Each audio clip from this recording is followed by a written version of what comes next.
Huh? Where zombie scary, mom? So scared. Yung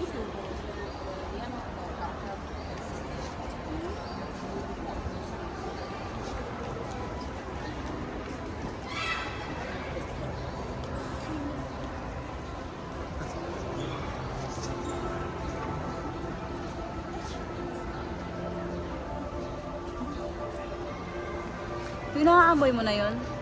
Yan yung amoy ng No, there's farm. two. On Sa the totoong farm, buhay. there's- Ha? So there's nothing. Yan nga. On the farm, you can only smell poop. No. You can only smell. Wala namang mga ano dun eh. Di ba ba na yung farm? Bukid kasi yung sa amin tawag. Oh, yung ganda. How was the fruit? Ha? Lemon.